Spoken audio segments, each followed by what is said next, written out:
Hey, welcome to episode 81 of the PoddyC.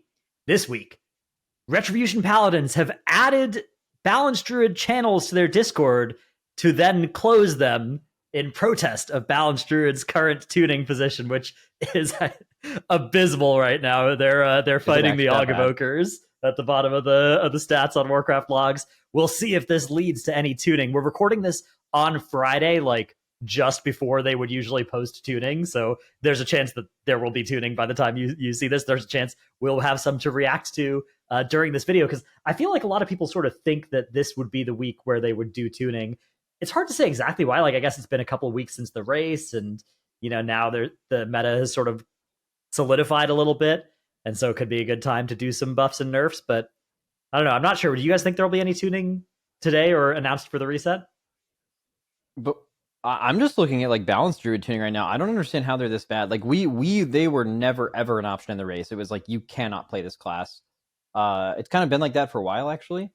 But I'm like looking at their logs, not on all bosses. That's a terrible metric. But like I'm looking at a boss like Forge Weaver. Like Moonkins should be, if Moonkins are not good at Forge Weaver, where like you're AoEing ads, you have a great AoE build, right? If you're good in Mythic Plus, you should be good at Forge Weaver. And they're one of the few classes that can actually cleave all three collectors on Forge Weaver, and they're actually bottom fragging. Like, they're the only class that's lower than them is the other DPS spec of Druid, which can't multi-dot in any way. So, like, well, I guess it technically can, but it can't. So, wow, that's crazy. Is it one of those things where like we feel like they can't buff them because of Mythic Plus? They're too strong. Are they even good? I 100% think so. Yeah, I mean, they're not even that amazing right now in M+. Like right now, they're just good. And I think Blizzard is just very afraid of making that class OP once again, because that class has been OP in M+ for quite a while. And that's why, you hear a lot of people complaining about like, oh, Boomkins, not Boomkins complaining about buffs. And it's like you said, like Boomkins have actually legit not been good for a while, but people don't realize that, because like people are only looking at it from an M+ lens, which is like very fair, by the way, because like that class is kind of shitty in M+. And I've been preaching that like that class needs to get buffed. It's probably gonna get buffed, and it'll probably be a repeat of last season, or I guess the last two seasons, where a class is just really dog shit in raid and it gets buffed and it becomes insane in M+. Are there any other classes like that? Oh yeah. I mean, Disc Priest right now is a great example of that. Like Disc Priest is really like pretty solid in M+, but it's, have you seen logs on Disc Priest? It's the only healer. So Race to World First comp stuff this tier, you could have genuinely played like basically any healer comp. like Double Resto Druid was good, at least before they nerfed it. Double Resto Shaman was good. Double Evoker was good. You wouldn't have played double Holy Paladin or Holy Priest, but a single of either of those is like great. But like Disc, you could never play Disc. Everything that Disc does historically and just through their design is done better by multiple other healers that just have more rot healing in between the ramps and stuff. They're just like outclassed in every way. It's like they've been power crept. But if they're really good at Mythic Plus, I guess that kind of makes sense. Although usually healers at least seem like they play different builds in Mythic Plus versus Raid. That seems to be like pretty common. So that should be tunable. It is, but it's also weird. I don't know. I mean, like Prez is kind of in that situation too, right? Because like they kind of play different builds and they're extremely OP in Raid, but they're not particularly. Prez is not good in M+, right? Yeah, nobody's exactly. It's the opposite. Nobody's playing a Prez in like 18 or 19 keys. There's like one Prez Evoker, two that have any keys timed that high, and then there's multiple Disc Priests. But then there's just the exact opposite in Raid. Yeah. So yeah, I don't know. I mean, there's some of those specs though. It's like, oh, this season they have that problem, right? But Balanced Druid, I think, has been literally this way for 6 tiers. Where just like historically, however good they've been in Raid, they've been way better in M+. And it's just some seasons they're okay in Raid and OP in M+, and some seasons they're good in M+ and awful in Raid. And we're in one of those right now.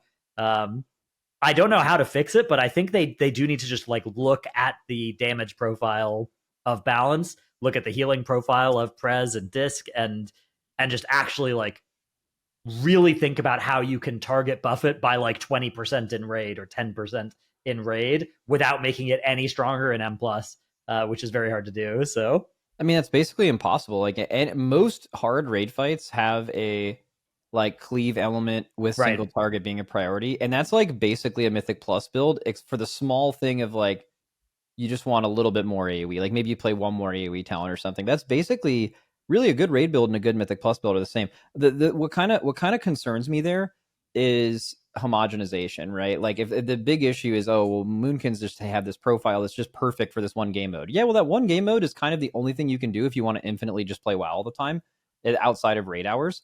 And if your class happens to be too good at that thing, you know, it's just always going to be in this position. Like your answer is like, how do they target buff them in raid?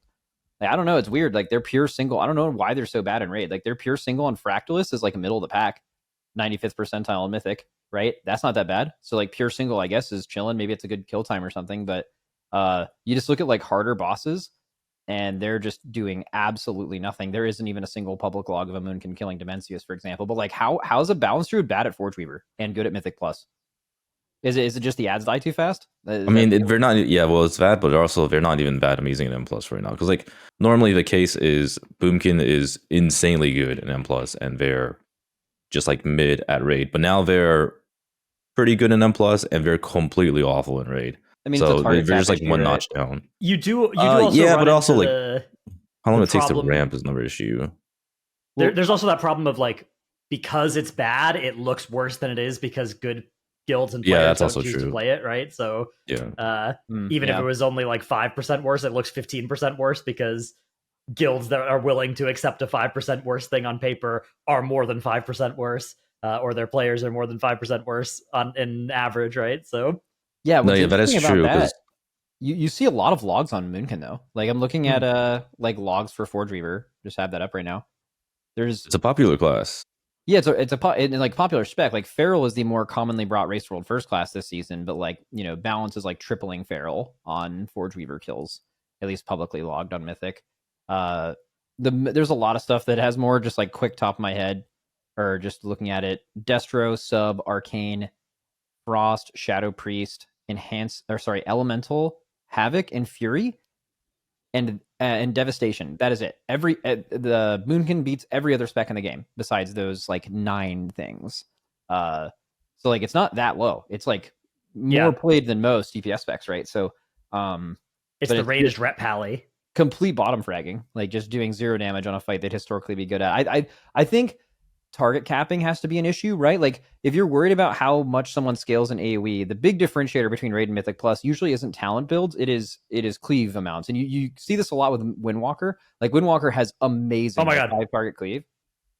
Class tuning incoming. No way. Are you shitting me? Wait, hold on. We have a Wowhead post titled "Boomkins buffed without closing class Discord. Upcoming class tuning." Oh, perfect. All right, hold on. I gotta pull this up myself. Balanced Druid, all damage 5%. The 2-piece is being nerfed for Ornaments of the Mother Eagle. So the I think that's the Keeper 2-piece.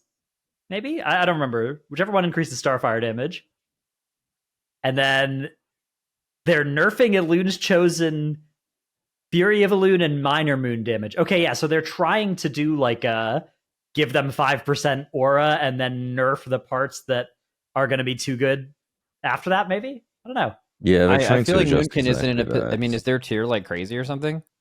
No, not really, but... I mean, Balanced Druids are going to be so mad if they get basically like a 0% buff and they're just like moving some damage around. This is kind of looking like that right now. This does not look like a huge buff. Yeah, like I can't really say for a fact, but that's certainly what it looks like. It kind of looks like an AoE buff here because they're nerfing Starfire but buffing all damage. But like, I guess Starfire's AoE. I was thinking Star Surge, but yeah, okay. Yeah. All right. So maybe this, I don't know. This seems pretty small. Interesting. Yeah, they're buffing Blood Decay damage and armor. Ooh. They made Scale Commander better on Og, but I think like Scale Commander is like actually unplayable last time I checked. For that spec, Devastation, just straight up Devastation buffs. Oh, mainly for Scale Commander. They're buffing Dev. I guess it's just they're buffing the hero talent that you don't play. Yeah. Basically. That's probably fine then.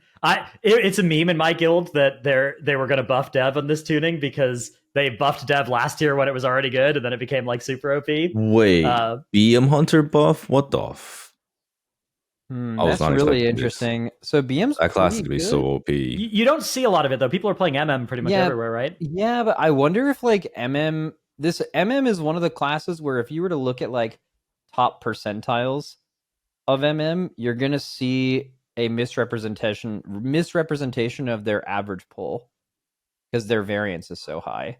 I wonder if that is what made. I mean, BM is certainly good.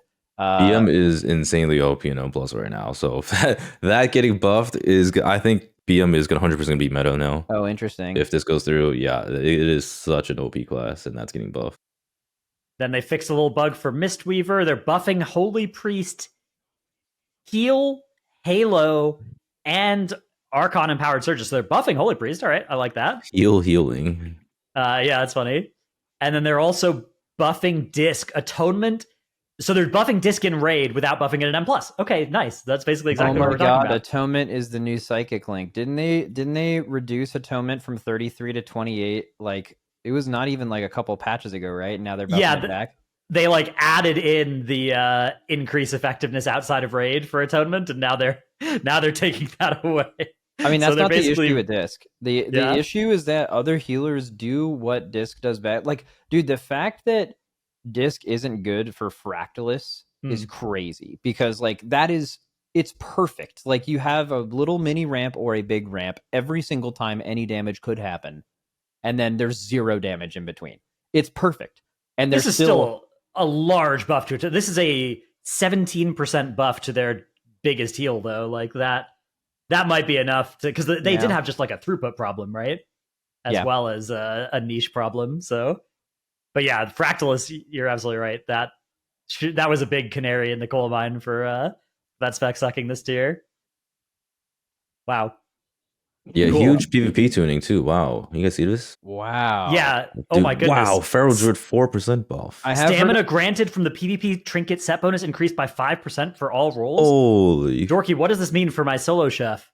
I mean, I don't know. It might be over. Like, it's actually the answer is this is bad news for me, because I never have that set bonus if I ever do any PvP. So I've gotten nerfed. I think the main thing I've seen randomly, it comes across my Twitter feed every now and then, is people are getting one shot by Arcane Barrage. Oh yeah, it's like the replacement, the PvP talent that replaces that, or that replaces Touch of the Magi. Yeah, and it looks like Arcane has a lot. I'm not going to read any of it, but Arcane has multiple things here. I'm going to assume it's all targeted at that. Yeah, I heard Arcane's OP in PvP. Okay, what do you guys think should have been tuned that didn't? First of all, let's just actually narrow it down. Do you guys think there's any classes right now that needed to just straight up get nerfed? Hunters. Oh, Mythic Plus only? I mean, honestly, a little bit of both. Like, I think we're going to see a whole lot more Hunters popping up. Like, I mean, they're already owning really hard in M+, so that's definitely one of them. The other one was... There's something off the top of my head. I can't remember. Oh, yeah, Preservation of Evoker. I'm surprised Preservation didn't get nerfed. Oh, in Raid? Yeah, in Raid. Yeah, they need to nerf the Raid and buff the M+ of that thing, yeah. Yeah, exactly, yeah.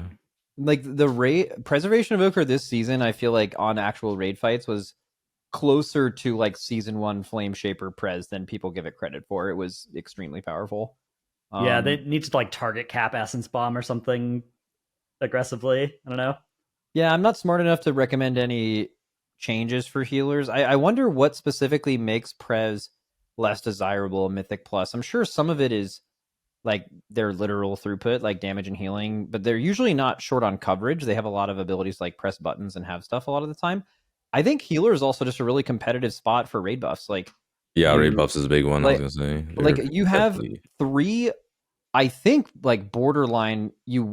They're either required or they're just extremely good. Like, you feel like Mark of the Wild is required. You feel like Fort is required at a certain level. You feel like, I'm pretty sure Sky Fury might be better than both of those things. Sky Fury is 100%. Insane. It is so big. Like, Shaman right now is looking like the king of M+. And yeah, so, and like even tanks, like what other role really has that much? Like, within the options you have available to you, you just have 3 banger raid buffs. Like, even tanks, like you have Chaos Brand, you have like maybe like Battle Shout is like for a certain comp could be really good. Mystic Touch for a certain comp could be really good. But like, you don't have 3. Obviously, you have Mark of the Wild, but like you don't have 3 like fucking crazy banger things to choose from every patch. It's probably just a raid buff diff. Did really you guys is, want to yeah. know how many of the top 10 M plus runs?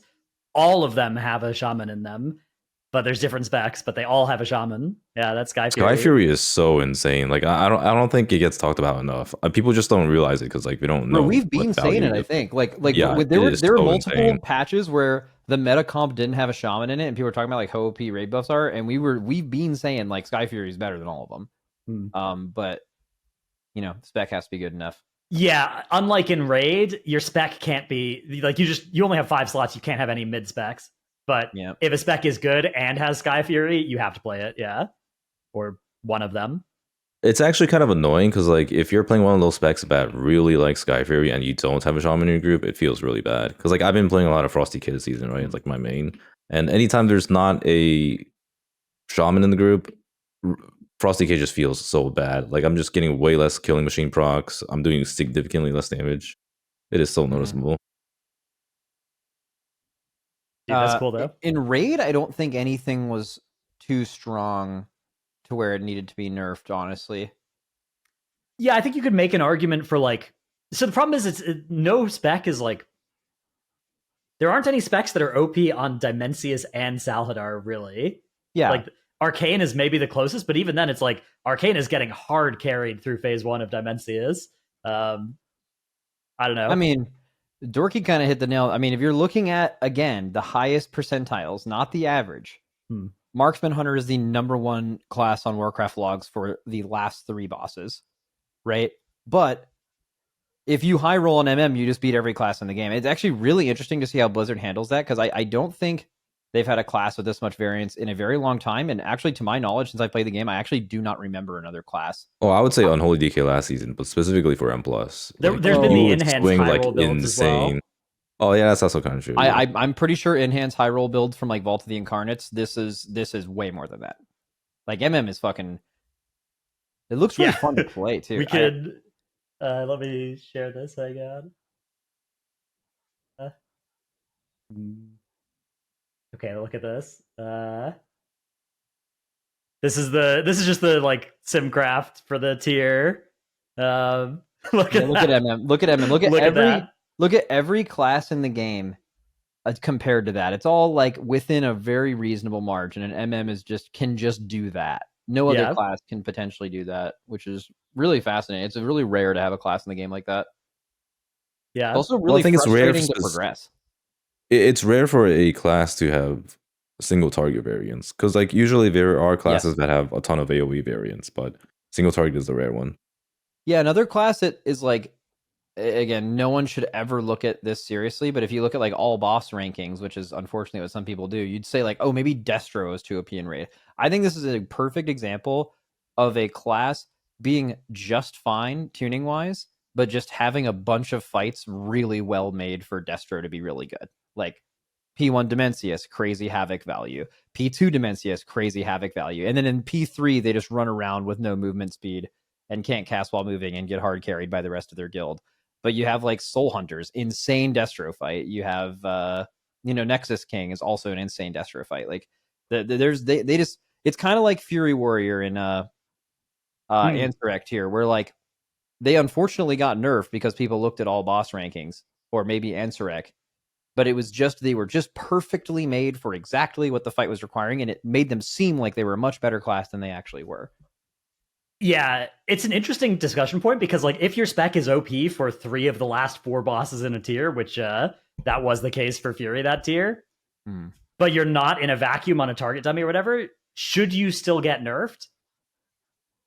Obviously, like the problem is if you do get nerfed, then Blizzard, then it nerfs you in M+ as well, and like it nerfs you for future tiers and all that. But like objectively, you are dominating that tier, right? You are OP for that tier for the hard content that matters, right? So it's a weird spot. It is funny though, because you look at Fury Warriors and they are still paying the price for Ansurek. This tier, like the reason they're so bad on Dimensius is that their damage profile has been flattened to be so not bursty because of how AoE it is. And then that means that they just do no damage into the damage amps that this tier is full of.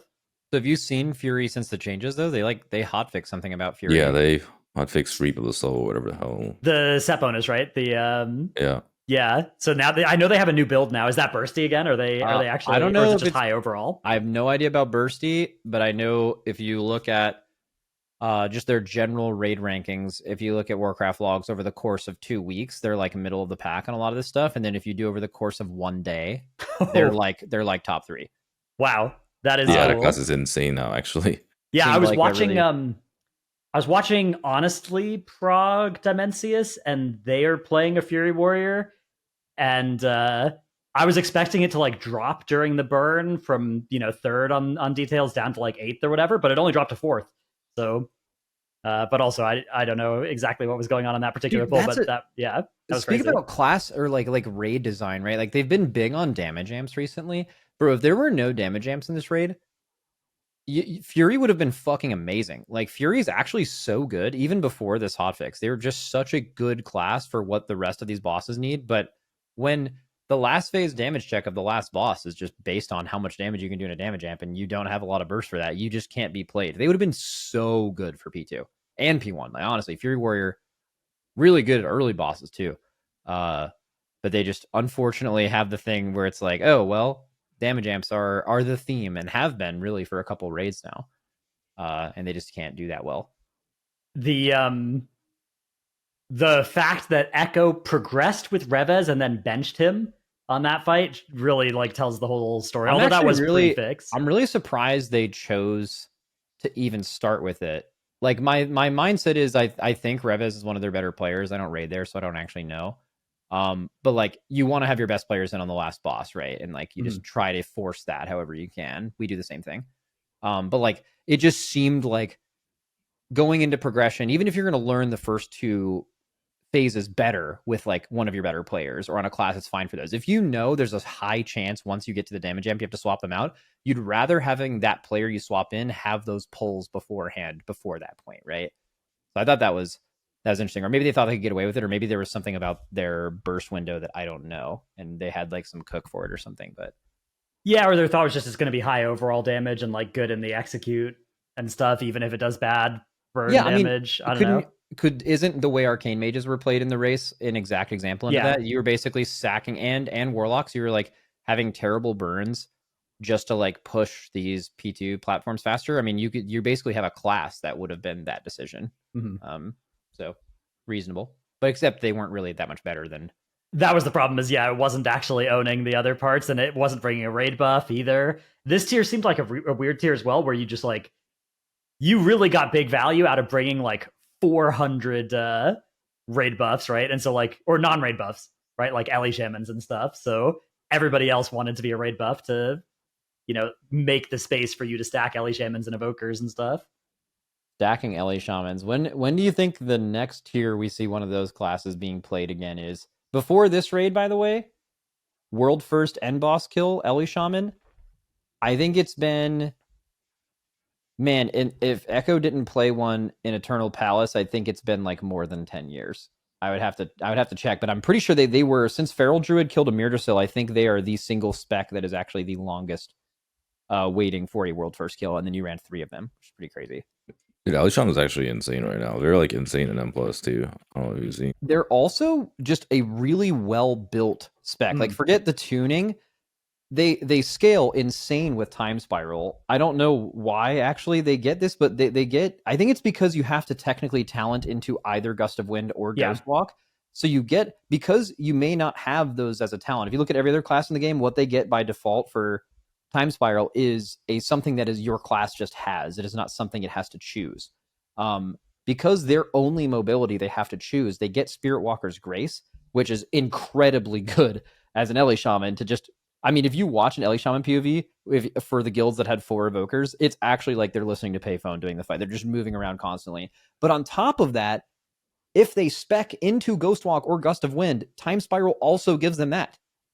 They're the only class in the game that gets 2 buttons when you press Time Spiral, and both of them are good. So it is extremely fucking strong. Yeah, that part is weird. The Shaman Evoker synergy. Where like when one's good, you start wanting to stack it's more like when Shaman's good, you start wanting to really stack the Evokers. It just makes their lives so much better. Yeah, one of the few. Yeah, raid buffs are a conversation for another day because it's a huge topic, and especially I think we can wait until maybe we see what they want to do in Midnight about that. But I do think it's fascinating that there are classes with raid buffs, but not really raid buffs, but are preying on boss design. You have hunters who have one but don't and got sat this tier, even though they were like one reset away from being like actually really, really good on the fight. And then you have some classes that don't really have a raid buff, like Evoker, where there are fights where sometimes you want to. Dude, the last time you wanted like 3 or 4 of a class on something like required, like I cannot do this fight without 3 or 4 of these, it wasn't tuning based, was Gahoon. You had to run 4 locks on Gahoon initially for progression. And that this tier, you could argue like 4 was better, but you basically needed 3 time spirals. If you didn't have 3 time spirals, you would have been, that fight would have been way harder, right? That's a raid buff. I think FSY did it with 2. I think. Yeah. Let me check. How many speeds did they have? It was crazy. If they did it with 2, did they have an extra like Windrush or Roar? I'm assuming they didn't have 2 Roars. My Warcraft logs is now refusing to load. Because we re-killed Dimensius this week with a few new players, and we lost 1 Windrush totem, and it was so noticeable. Like having speed for that was crazy. They did it with 1 Prez, 1 Dev, 2 Ellie, 1 Resto Druid. The stuff they had extra of, they had an extra Sub Rogue.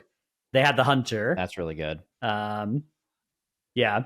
Oh, I wonder. That's really interesting. Sub Rogue is really, really good on this fight, but I wonder how much better it has to be than Ellie to lose the Windrush. Because like you can kill the boss without Windrush. It's not a binary like you can or can't do this thing. Like you can do the last 2 sucks after the second Devour without movement speed at all, but it's way more consistent with it, right? So like it's just all the movements as well. Like just a lot of the mechanics become easier when you have movement speed for them, which makes me really wonder. I think we did like 3 tiers in a row where just due to the meta, you only ran 1 Druid and 1 Shaman for like a couple raids actually, and like that's crazy. What I thought about after this raid was, what if the tuning was the case where you just didn't want to run more than 1 Shaman and you didn't want to run more than 1 Druid, which actually was the case with Druids? How much different would this tier would have felt? You probably would have forced the comp that did more damage. You probably wouldn't have been like, hey, this class sucks, but let's get another movement speed in here. You would have just had to do these fights with less movement speed, and it would have been significantly harder. It is funny because Ellie Shaman both brings and is also like the hungriest for movement speed. So as you have less of them, you have less Windrushes, but you also have less players that need them. I don't think that's the right way to look at it, because it's not like players that actually need them. There are just mechanics that you just need movement speed for. Fighting against gravities, doing the tank sucks anytime you have to fight against it on that fight, doing the movement across the P2 platform. Like all of those things are like every single person. This is so much easier because of that. And you always have a Shadow Priest or a Holy Priest. And I know it's just 1 player and you can rescue them maybe, but like there's going to be someone in the raid who wants it, even if you're not to mention uptime is a big one, because like, so low key movement speed is an extremely OP stat that is heavily underutilized or even looked at all. Like I was using I swapped over my DK's Bracer enchant to speed enchant so that I can fucking waddle across like area from area faster on Nexus King, and it actually helps a ton. Like obviously huge. If you it's are over budget as well. Like the Bracer speed enchant is just randomly 3 times stronger than it gives you a shit ton of speed. Compared to like avoidance, you get 3 times more speed in that slot than in the other slots. So yeah.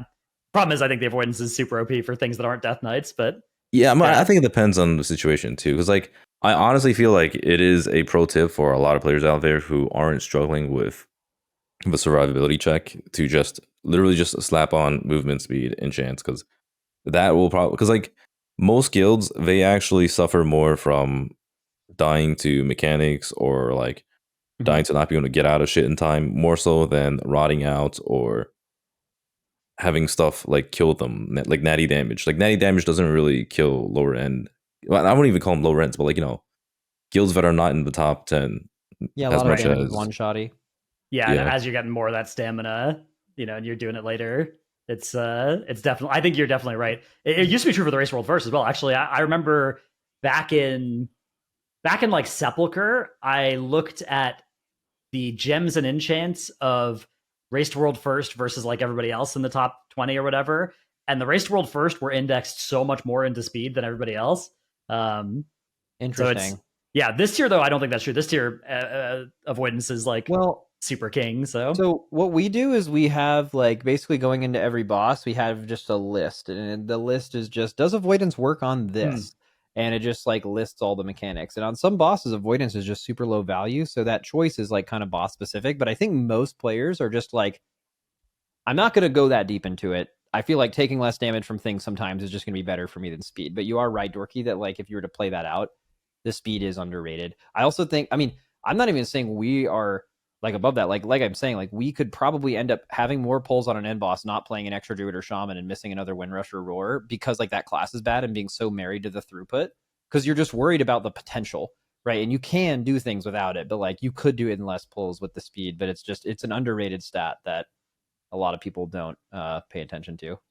Yeah, because I mean, like the way I see it is, on like Nexus King in particular, people are always just dying to being in like a swirly or not facing their ghost orb or not getting into position in time, right? Like the wipes or the devs are rarely to like, oh, you know, like this person didn't get healed enough or this person didn't press the defensive in time. It's almost always like some type of mechanical failure, and that will almost always have like speed will almost always help way more in that situation. Yeah, like think about, okay, first phase of Nexus King, Dorki, is a perfect example where you could do that entire phase with 0 movement speed. You don't need movement speed for blazes. You don't need it to dodge beams. But if you were to look at just one guild, same players, back-to-back pulls, where you can just watch them move. Like you have one with no speed and they're dodging and more people are getting hit for sure, but like you'll just see it be closer. And on pulls where you have speed on, I mean, ideally all of it. Like anytime there are beams coming at you, you being fast is like really fucking good. Because the thing that's going to kill you isn't the beam that you're prepared for that's super far away and you see it coming in. It's going to be the one that comes through the boss or the one that comes from like the side of your screen that you're not really seeing. And how quickly you can react to that, having like Stampeding Roar on you for that or Windrush is going to vastly increase your chances of not losing a death to that. So and it's also damage. Like the speed is basically a damage stat because, like, you know, when you get the blaze lines, you have to stand still and you have to like run at the boss right after. Like you lose so many globals just having to chase the boss around. I mean, even ranged, like speed, even ranged stutter stepping with speed is going to gain them more casts than having to move longer without it. Yeah. Speed, super duper OP stat. I've been gemming stamina for the 2% extra speed off of the Blasphemite this expansion, and I think it's good. I swear it's actually pretty good. I swear it's worth, like in Shadowlands, people would put on a gem that was just like, hey, 2% speed, and you know, this is basically doing that. So I'm telling you guys, it's OP, but then avoidance is also OP. Another way I've seen it too is like if you gain 2 globals, that will be more damage than you'll ever gain from just like getting some fucking gem that gives you 0.01% damage. I mean, I know I use this as an example a lot, but Shadow Priest were playing Night Fae in Shadowlands, and they swapped to Necrolord and lost Soul Shape for less than 0.5% damage increase, which is just like, on paper, you take that, but it's just literally not even a damage increase. Like Soul Shape is easily worth 0.5% DPS, but it's just people just don't think that way.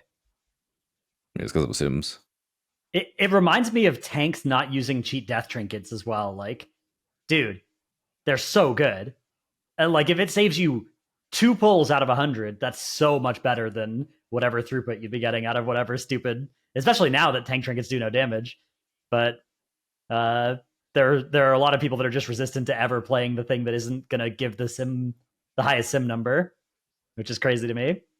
Like even this tier, the cheat death, a lot of people going into this tier were like, yeah, this cheat death trinket is bad, we're not going to use it. But like, it's still a cheat death trinket, it's still good. We used it for all of PTR. Yeah. I feel like that's just kind of a smart way to go about PTR. I wonder if even there's like some progression bosses where just like, hey, if you're this player, if you're melee on this fight, just like throw on a cheat death trinket, you're going to be doing less damage, but we'll see farther in the fight.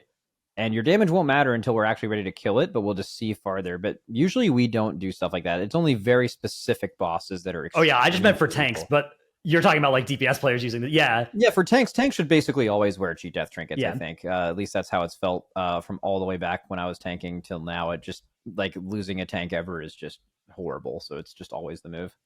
You're talking about the DPS players doing it though. Like, Yeah. I think Echo did that on Fire or not Fire Tindril.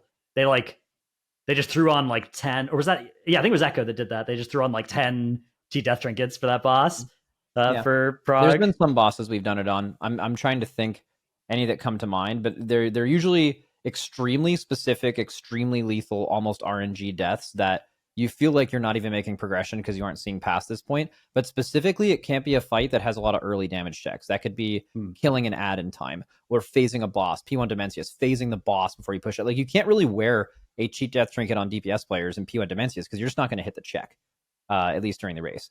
But like, if there's a boss like Fractalus, let's say Fractalus was extremely lethal to melee or something. It's not, but like a single target boss where your damage you are doing does not matter until the literal pull you are going to kill it. It's the only time it matters.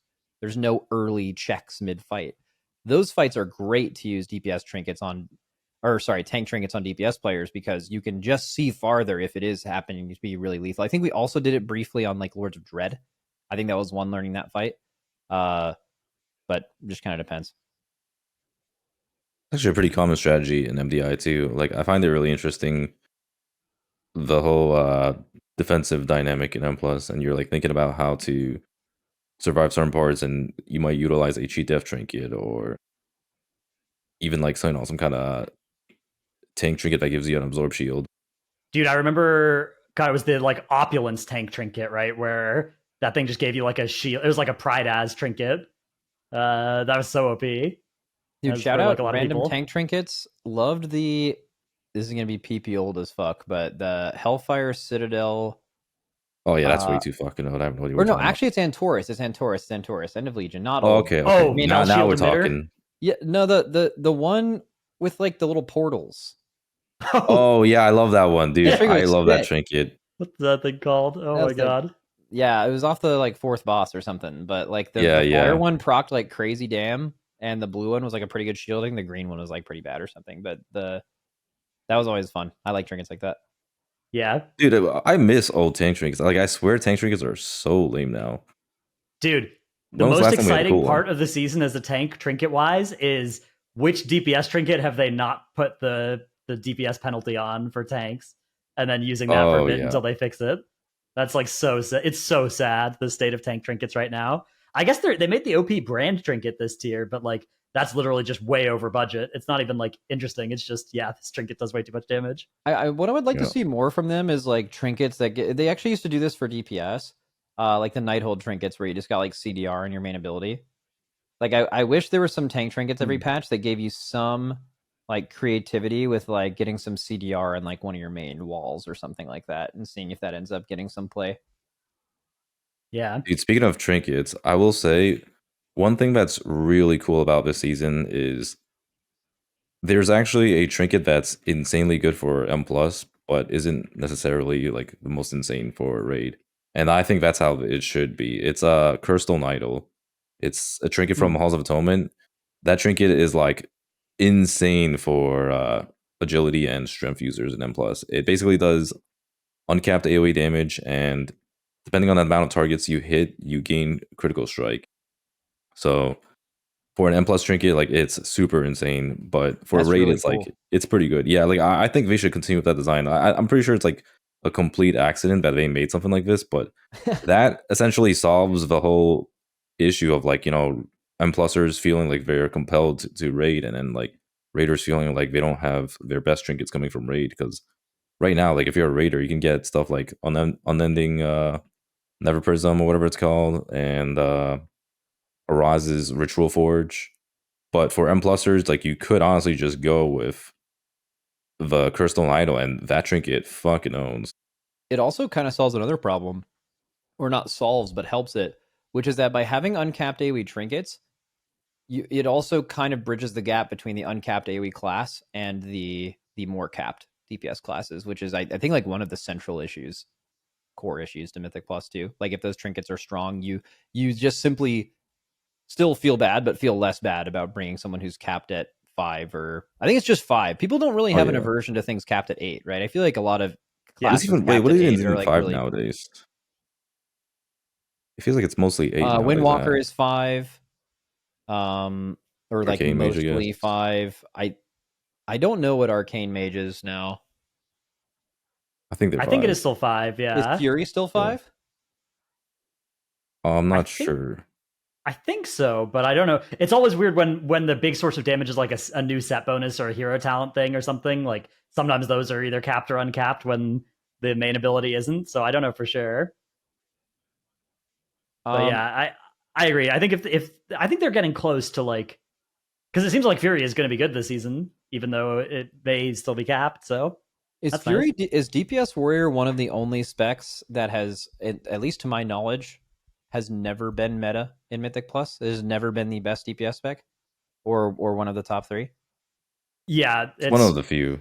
It Red has Paladin's number been 1. very bad for a long Wait, time. hasn't Rep Paladin? You're right. Rep Paladin's Paladin never has been been meta, like yeah. really good for a few seasons recently, but it's never been like the GOAT. It's never been like you need to play one of these. It's Arms always was been the sick. pug hero.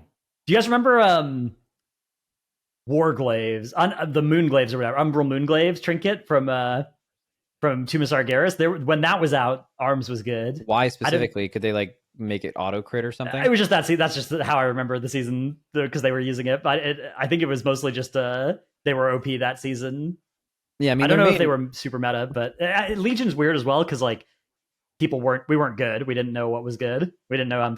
I also think an issue with Fury Warrior 2 is that like Rallying Cry is terrible in dungeons, and also their main raid buff is just simply worse for what the normal Mythic Plus comp looks like. Like, for example, if you threw Mark of the Wild on DPS Warrior and played out the last like 6 or 7 years again, how many like would they have been ever meta? Maybe, right? Maybe, I think they're probably really held back by the fact that their raid buff stinks. Dude, off topic. Did you all watch the classic race at all yesterday? Yeah, Nope. I watched a little of it through your stream and then my guild Bro, Discord as well. That shit is so funny. That one of the guilds killed there's 2 parts to this that I think are interesting. Number one's like the funny angle of like this guy killed the boss in classic and just actually he unmuted his mic and hit a fuck blizzard literally as it hit 0%, and then got so mad that he flicked off the camera with both birds. And was just saying fuck Zyrene. I don't know who Zyrene is, but apparently that's just like one of the classic devs or something. But dude, just imagine like you see a Race World first kill and it's just like no yelling, just fucking fuck Ian, bro. And just throwing the fucking birds up. I just thought that was the craziest shit I've ever seen. Dude, so apparently there was a strat that worked on PTR and was fixed but not documented, and I think all of the like Race to World First guilds were planning to do it, but some indexed more heavily into it than others because like Resto Druids were especially good at it, and so like taking the 30 seconds to zone in and out extra Resto Druids was something that guild did, and then they lost. Then yeah, the guy. I can respect that. That's happened. Has not happened to us in a very long time, but there were 2 very distinct events for us where something was changed too late to work on it. One I said on stream yesterday, the other I didn't. We played on Jaina, if everyone remembers those stacks in the last phase where you like turn into an icicle or whatever at 10.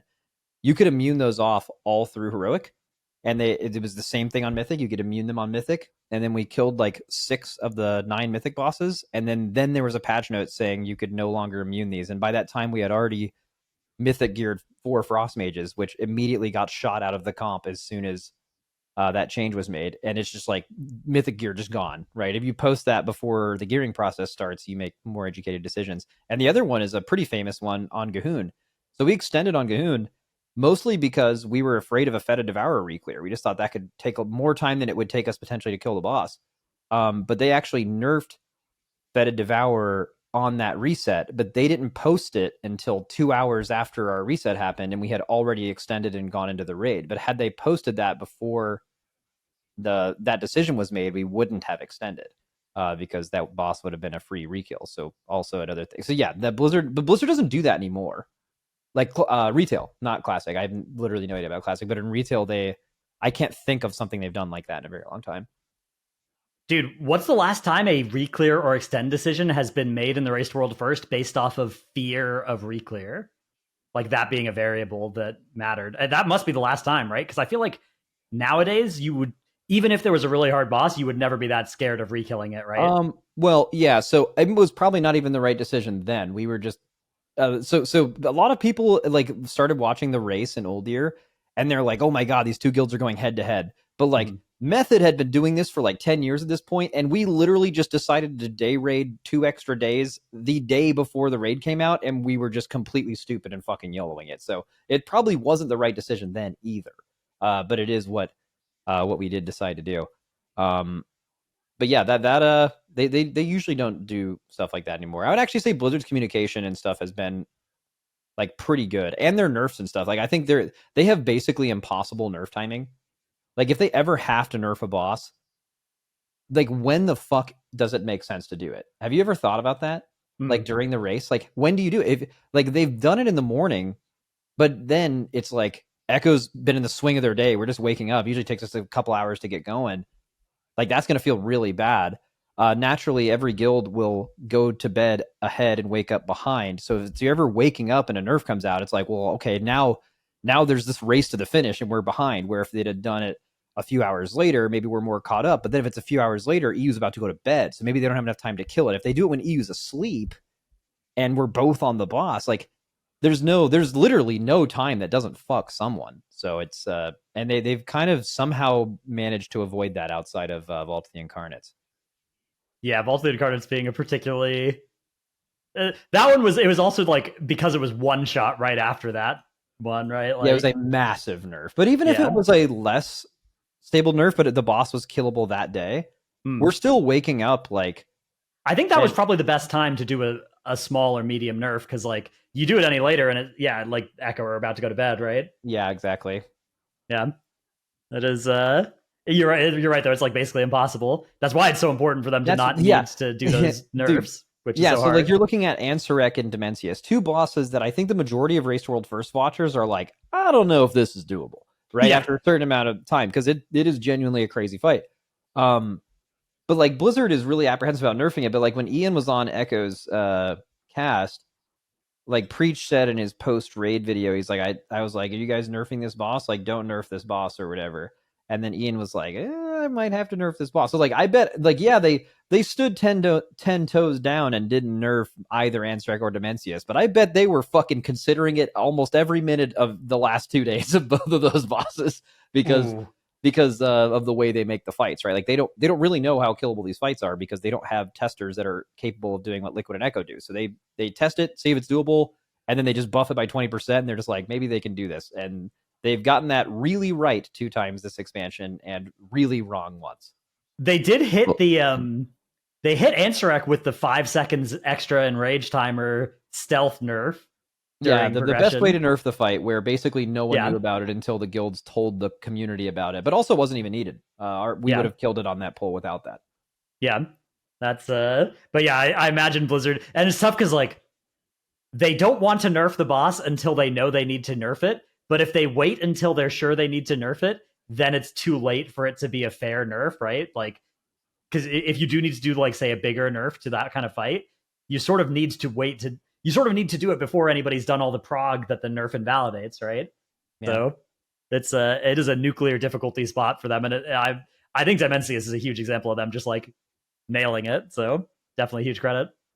I think they'll ever just like if the boss can't be killed, just like book and let them wait until the next reset. I think waiting till reset would be a disaster for a boss, especially because that reset was coming with a 3% damage amp in addition to vaults.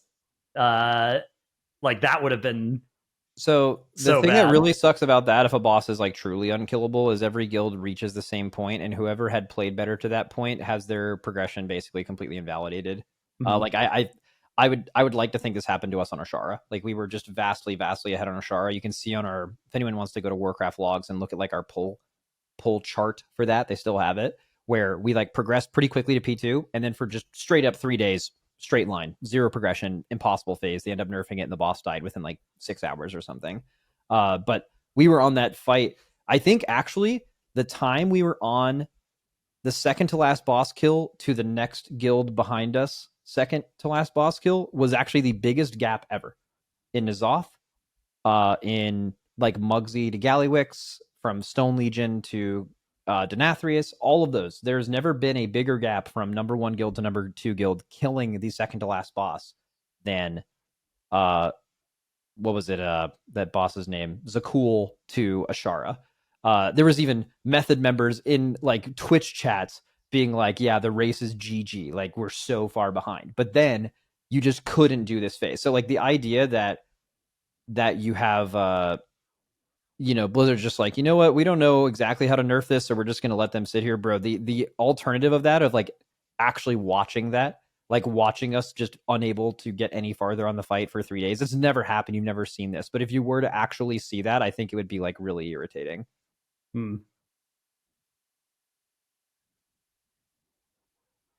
Okay, speaking of other things, there's been a post, a solo queue system is what the Reddit post says this is, but great thing. I don't think that this has anything to do with solo queue. So there's this survey that got leaked, and it's pull it up. Yeah, it's let me pull it up actually so you can see it as well. I'm a technical genius, so this will take mere seconds. Okay. Here it is. The World of Warcraft team is exploring potential changes to pre-made Group Finder to improve the experience of creating dungeon groups. Based on your experience, how interested would you be in each of the following changes? Group Finder can automatically form a group for you based on criteria you set as group leader. And I think let's do our survey ourselves. Well, what do you guys vote for that? Oh, that's a good point. I would go extremely interested. Even if this is a full-ass solo queue thing, which it isn't, I don't know if that's actually the best thing for the game. But on a purely personal biased opinion, I think that's going to be some of the best content of all time. So I would also be extremely interested. I'm just putting extremely interested because the content potential is infinite. Then the second is group leader's key is resilient, so protected from depletion, for the first group they lead each week. So you sort of get one free shot maybe at a key if you are the leader and make a group. What does that even mean to lead? Like that means like you are using going into Group Finder. Like your key is going in the hole. Right. Okay. Yeah. I see. And you're like listing it maybe in Group Finder. I would say extremely interested, but I'm also just want to point out I'm not quite sure what the downsides would be of just having all keys be resilient basically all the time. Yeah. Group leaders receive additional crests or valor stones after the completion of the dungeon. The worst news here for me is that it seems like this means valor stones will continue to exist. Yeah. No, I would say they need to give augment runes. That's a big one. They're so expensive, and I swear if you just like gave whoever listed their key like 2-3 augment runes, people would just be listing their keys. What about the old satchels? Do you remember the satchels? Yeah, exactly. They're still in the game. I'm sure they're still in the game, but like you just don't queue like heroic dungeons as much. But like I feel like if you make your own key, you just get a nice little pouch at the end that has some cool stuff in it, including all of these things. Yeah, I mean, basically all of these, except for the first one and kind of the last one, are just, we're making it more like you are more incentivized to run your own key. And I think that's really smart, because if you talk about people hating Mythic Plus, one of their are really frustrated with it, they're usually talking about sitting in the Group Finder getting spam declined, right? And that's also why people care so much about the meta. Like you're not even happy if your class is good. It needs to be the best, or else you're still getting decline simulator, right? People will often say as a rebuttal to that, bro, just run your own key. Just put your key in the Group Finder. You're going to have these other classes sign up, and now you can be the person picking that. Well, but maybe Blizzard is smart by looking at that and just saying, okay, well, let's make it just way fucking better to run your own key. And maybe this will make the meta matter less, or your average time to form a Mythic Plus group and get in a key is just lower, which should be their goal, right? Like that's the only goal of SoloQ, I think, is like to do that. So yeah, I mean, I think that's really, really smart. They should like heavily lean into that. I mean, I would say the bigger problem is there aren't enough tanks and healers, because like even if you list your own keys, there just aren't going to be tanks and healers signing up, especially if you're like the only one in there. Because like, you know how like if you are searching through LFG and there's a group that only has a singular DPS in the group, people are far less likely going to join that group. At least I know I do personally. Like I personally, whenever I see this, I'm just like, I'm not going to bother joining this group because it's probably going to take forever to fill. Okay, So, how do you change that without like existential game changes to just make it way more likely that people want to play tank and healer? Like saying something dude, like give make it tanks and more healers fun. more satchels too. Yeah, I Yeah, think that's that's the reason. maybe, yeah. Fuck They it. Like if did. I mean, someone that's decides basically to how you play get them tank, in dungeons, right? yeah, LFR. exactly. Just give them like a shit ton of augment runes, and bro, Yeah. I would love to just like randomly do solo dungeon or like queue up for these dungeons just so Gold. I can get these. Yeah, exactly. Yeah, I mean, I do think like focusing on making the tank and healer experience more fun is definitely that should be a high priority. I think DPS classes right now are like some of the best design they've been, but I think the tank healer situation is a lot less good, especially like the start of expansions. You feel so weak. I don't know. Yeah, agreed. I had something. What was I gonna ask you guys? Crests, Valor Souls. Crest, Valorstone. Oh. Here's my thing.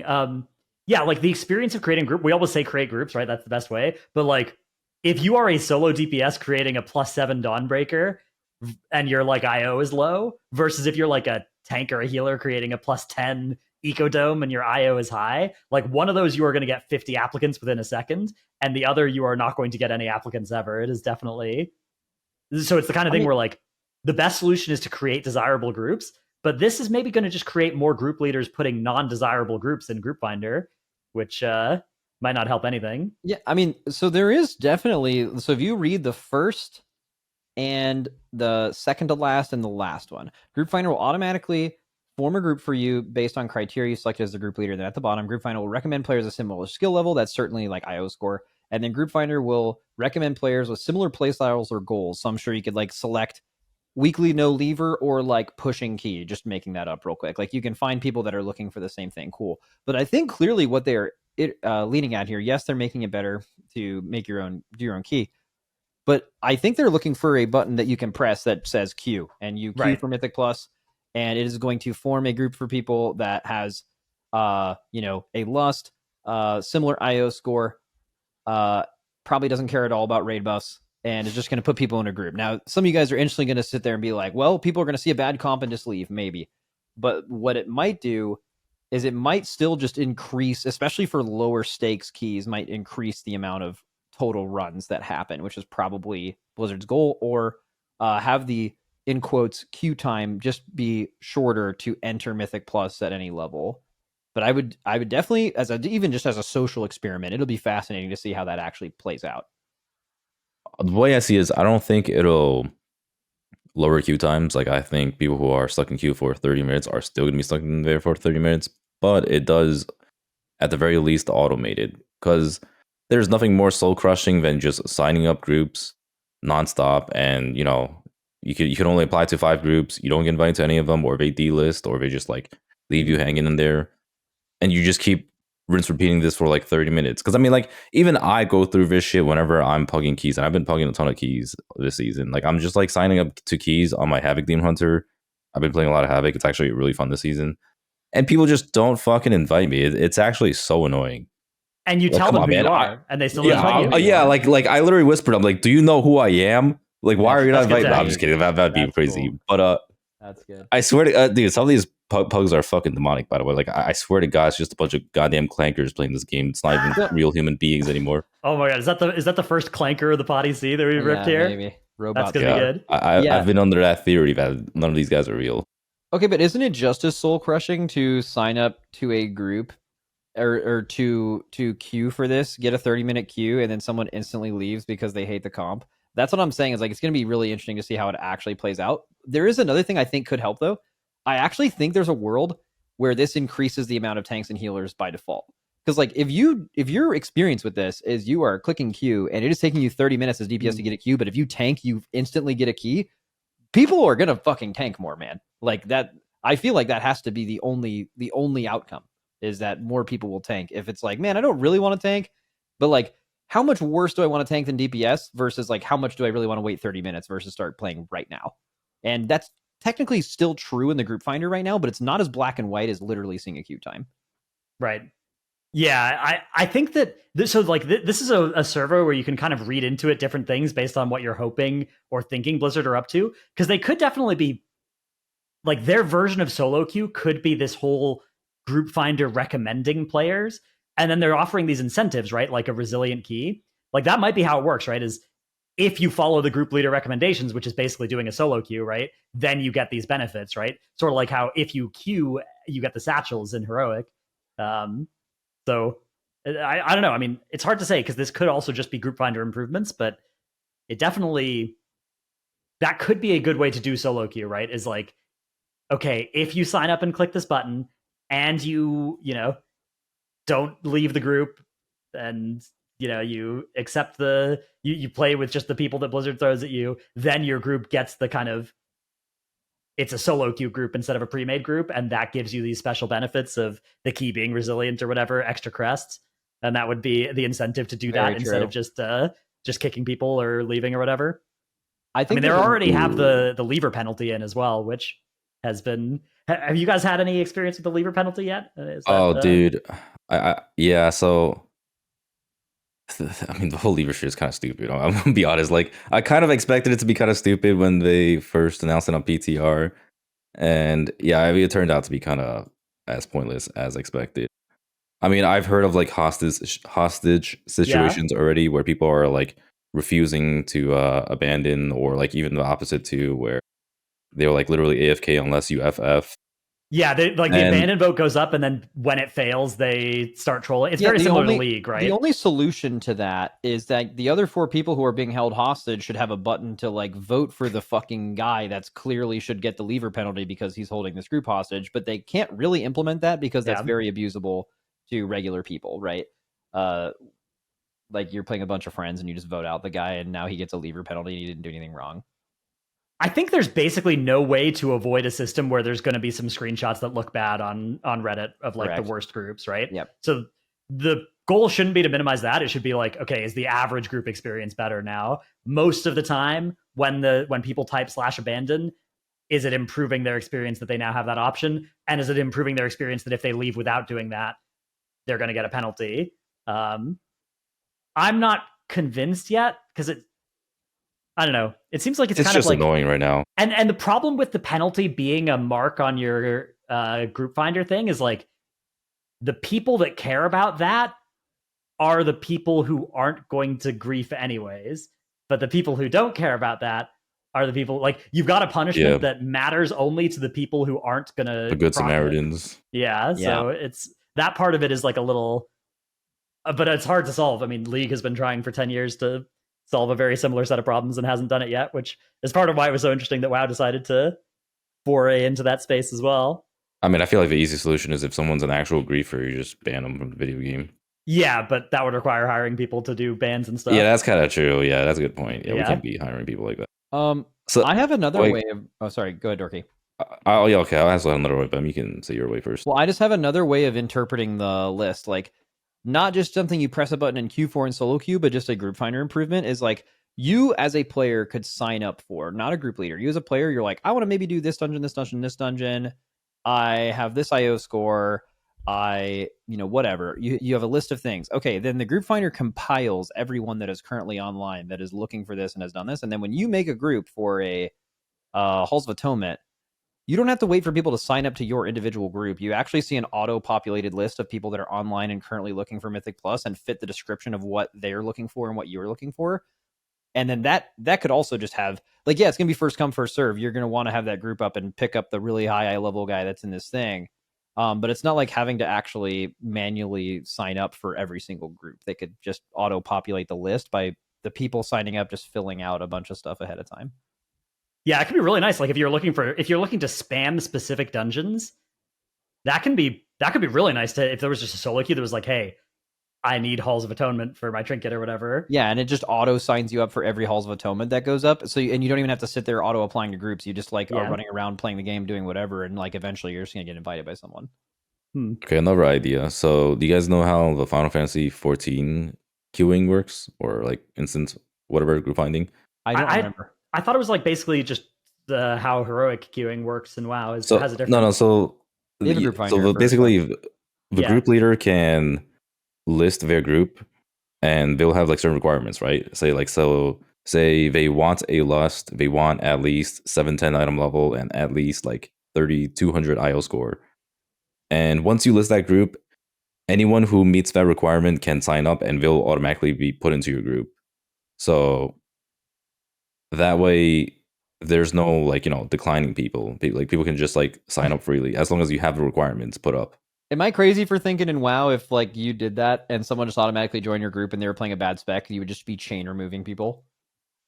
Yeah. Well, like the point is like you wouldn't be able to remove them. Like you would just like you list your requirements. Like if you have your requirements, then they should just automatically be put into your group. I mean, that's literally they sign up to it, right? Kind of. Yeah, it is, but they're opting in. So like the person who is signing up isn't the person who's like automatically getting into groups. Like say I'm a demon hunter, I'm looking for Halls of Atonements specifically and like a 13. I can sign up to any of these as long as I meet the requirement. That's interesting. It's more like, okay, what is more friction, hitting decline on someone in the group finder or literally removing someone from who's already in your group? That's harder to do, right? Like there are people who are willing to decline people, but might not be willing to like remove someone in their face. And like that actually leads to more groups happening. Well, what if you can't remove them? I don't know, actually. I'm trying to think. I'm thinking of the worst person I know. I'm thinking like maybe the average person, because the worst person you know is just fucking logging off. Yeah. Or they're like making another like just group. deleting the group and making a new one, right? Yeah, or like something like or just that. making the person's life so miserable until they actually leave they're the group, gonna right? say shit to them. But like the Yeah. average person though, I don't know. Maybe they just run the group. I mean, that's kind of they've set the right? requirement, right? Like like if the person meets the IO score and like the item level requirement, like this why... is literally the same theory as like will SoloQ work, and you're basically saying, and this is why it kind of needs to happen to like figure out if people will actually how they handle it. But like some people are going to do that and some people aren't, and maybe it will be like better than you think. Like people will just run more runs, or maybe it will just be a disaster and people are just going to be chain fucking kicking people and leaving and whatever. But it's really hard to tell. It's so different, and it also gives a little bit more agency to the players applying, because like if you see that the group doesn't have the classes you want, like say you're applying to a physical comp as a mage, or like so like if it's SoloQ, right, and you get put into a group with physical comp as a mage, you probably wouldn't want to be there, right? But with this, you're as a mage, you can like choose to sign up to it or not, and you would automatically get invited to the group. Yeah, I think the main thing to remember is the Final Fantasy community is full of better human beings than the World of Warcraft community, just like on a deep level. So like systems can work for them that aren't going to work for us because we have been tainted by sin, and it's more likely that these things are going to get abused and it's by a bunch of clankers. So. That's what. Yeah, that too. I'm telling you, these people are not real. Okay. Any other topics you guys want to take a look at this week? We have some Race to World First roster updates that Echo have picked up some new players, including. I think all three were from Method, so they've yoinked some. They've reverse yoinked now. After last year, the whole narrative was the yoink going in that direction. Oh, Max, I can't hear you. You're muted. Sorry, it is pretty interesting. I think we might want to talk about this at length more next week because there's going to be some more stuff to talk about along that area. But you have I'm pretty sure a couple of the healers were like, one of them was a healing officer, and a healing officer leaving to another guild, I think says a lot. I just in general am just very interested in how Method internally handles and feels about this raid in particular, because I mentioned it on the last podcast, I think, but they have clearly different groups of people, different mentalities, and they're no closer to first than they have been with all these pickups, right? And just like how that plays out over the next however many months will be very interesting. Dude, there's the whole Andy Bruce situation too. I don't know if we're gonna leave that for next week, but what is that? Yeah, there's he got kicked, right, from Method. Yeah. Is it like controversial, or did he just get demoted because they didn't think he was good? It's actually kind of an interesting topic. Let me see if I can find it. Yeah, where he like he's. I think the TLDR is that. So there's a clip from Andy's channel where he said the reason he got kicked was, or his grievances are like now was allowed to prep fewer characters than he had to, and then like a lot of pressure fell on him because they didn't identify the right comps and stuff, so he had to like carry a lot of the extra weight. Like they didn't have the right healer comps and stuff in advance. So I mean, that's like exactly what we're talking about, right? Like you have people. I mean, this is the reason that Ben and Evade are not raiding in this guild right now. Would it be better for us to have them in the guild and play less characters, but be here for progression? Would we perform better? Yes, but it's really hard to navigate that, and they don't want to be that player either. Like they like and respect all the people in the guild. They don't want it to be the now to Andy Brew in this situation. They don't want to be the person that someone could feel resentment towards them because they're putting in less effort or they're making the other person literally work harder. They don't, even if it's going to help the guild in the long run, it's just, there's a lot of work that goes into this and you don't want to be that person.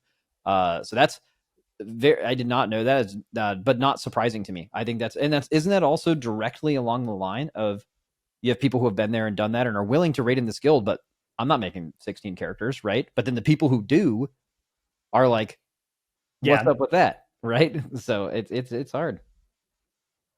Yeah, it is a very funny spot because like with somebody like Ben, for instance, right? It's like it would be better if he was in the guild and only making 2 or 3 characters or whatever, and like everybody can know that. But once your guild accepts that some people don't have to follow all these requirements and everybody else does, like that is pretty.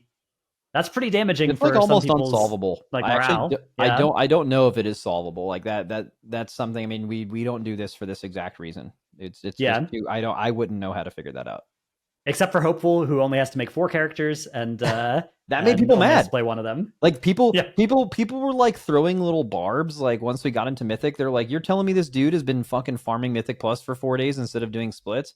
And people were genuinely like, how the fuck does this guy do something that stupid and then ends up getting the easy road when this tier comes out? They were legitimate and rightfully so, like mad at that. That makes sense. Yeah. It's one of those things where like you can tell there's like a little seriousness in the memes. Oh yeah, for sure. People make, yeah. Okay. So I guess we'll maybe cover more Race to World first roster swap excitement next week, maybe, but for now, we'll leave that one there. Unless you guys have any specific takes about it that you think are interesting. Nah. I got nothing really new to say there. How about we do our Patreon question? Okay. This one comes from Anonymous, who's submitting another one. Wow. It says, "Hey, PoddyC, is it possible to recruit a new raid leader? And if so, how would you do it?" Wait, have we done this before? Yeah, I swear I'm getting deja vu. Well, the last time Dorki had deja vu, who was wrong. He thought we didn't. No, we were. Yeah, no. I'm not sure if this I was is an exact right. duplicate. No, I was 100% right. No, I was 100% right. I have no idea what you guys are talking before about. That fucking podcast. No, I'm pretty sure I was completely right. No, you're fucking all right, anyway, wrong, so we man. continue the question. Maybe it's different. I've been raid leading for nearly 5 years because my original raid lead and IRL buddy quit the game, and it naturally fell to me. I'm the GM. At this point, I'm exhausted, and while I love the guild, I just want to game with the boys without doing double duty on logistics, people management, boss prep and execution, maintaining good vibes during raid nights, etc., etc. Problem is, no one on our roster can really step up. Some don't want to, others would just cause too many personality clashes. We've got a couple of vets who mean well, but their tone more often tilts someone than helps them. It's not sustainable for me to carry this on my shoulders, and I'd rather not get to the point where we have to disband because there isn't a backup plan to me getting burned out. Feels like the only other options are high rolling a recruit who slots in perfectly and actually wants to lead, or praying somebody respected in guild decides to step up. So is there a solution that isn't RNG? Thanks, guys. Okay, this is different. I think this is new. Yeah, it's different. Really? The other one, I I'm pretty actually sure remember was answering this exact question, but maybe it was on my no. screen. The other one was we're looking to recruit a new guy, and this new guy is like. I wasn't the other one officer, like but we want to recruit, like there's a raid leader different. that literally applied to our guild, and like we want to know. Yeah. It's a similar situation, but not exactly the same. Okay. Yeah, I think this is new, like a new. All right, what do you guys think? Specific configuration. Yeah, I mean, I think this is why so many guilds disband, is they literally get in this spot where it's like we just don't have enough people that, like, we don't have a leadership team that wants to continue doing this, right? And we don't have anybody who can step up, and it will be worse, right? Like, I think if you look at most guilds that have been good and have disbanded over the past 10 years, it's this kind of situation, right? Like, there's just not as many people who can lead and want to lead as there are people who need to be led. Yeah. I don't know how to fix this at all. I could definitely split responsibilities at least. Is it possible to recruit a new raid lead? The answer to that question is no. You kind of alluded to it, but you can high roll recruit. One of those people who like you recruit and they become an officer right away. And then maybe you happen, there are less people that are viable and want to lead guilds than there are guilds, like Dratnos said. If you happen to recruit one of those people, like their guild died and they join your guild as a raider and they are capable of doing that and experienced, and people in the guild like them, that can be an option down the road. But it is like, in my opinion, like a completely non-viable option to just like go off rip. Like, hey guys, we're about to start this new tier. By the way, new raid leader guy, he's right here. Introduce yourself. Like that is going to not work, in my opinion. Like 1 out of 100 times that works. I just think the personality and the atmosphere and what actually needs to happen for effective raid leading is like critique with respect. And you just simply haven't had enough time to build that respect both ways, both with that person and that person with you, to actually do that. So what's going to happen is they're going to avoid confrontation to not make people mad, which is probably the correct decision. But in doing that with like that little time, but in doing that, you're not actually being a good raid leader. So it just sucks, right? Like you have no way to do it. It's cooked. You're cooked. I will say, I think your best play in this spot is to delegate responsibilities that you currently have to, like, you can kind of slow bait somebody in your roster. If there's somebody on your roster that you think would be a good raid leader replacement, but they don't want to do it, you can start by just telling them, like, hey, them over time. Exactly. Like, you just be like, hey, can you call this on this fight? Hey, can you look up our strat for this boss or whatever? Those sorts of things. And then you could do it even with multiple people with different parts of the job, right? And be like, okay, you're going to be in charge of this on this fight, right? You're going to be in charge of this. And you're still leading. You're leading by delegating. This is something that I do an awful lot of, is, the job has to get done. I tell somebody to get it done. Therefore, I'm sort of doing it, if you think about it, right? Yep. But right now, if you're doing like everything in your guild, and there's going to be a lot of people who look at that and are like, I don't want to do that.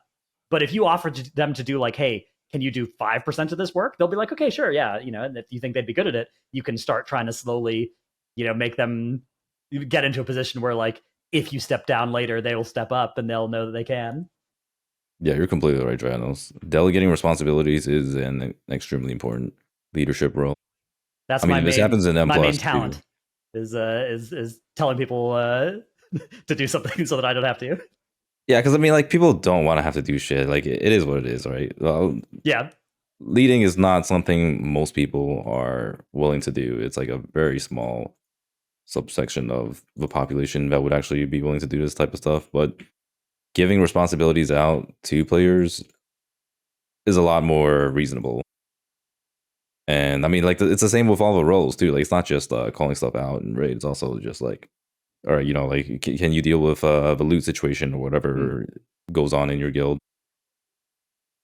Yeah, I would say don't. If there's somebody that you don't think would be good because they're gonna like tilt people by talking or whatever, definitely don't elevate them, though. That's a huge recipe for disaster. Yep. Yeah, there are people like that in every guild who like need to stay raider, and if you put them anywhere higher than raider, things get bad very fast. Yep.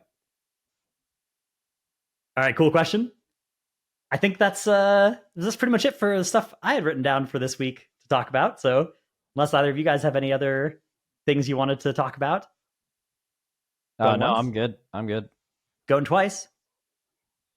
Sold to next week. We'll be back then for more PoddyC. Hope you enjoyed, everybody, and let us know something. We have in the a big comments episode coming up still. That's still happening. Sure. Big episode. Yeah, that's right. Big announcement. Get hype. Is that happening soon? Yep. Yeah, soon. Imminently. All right, Poddios.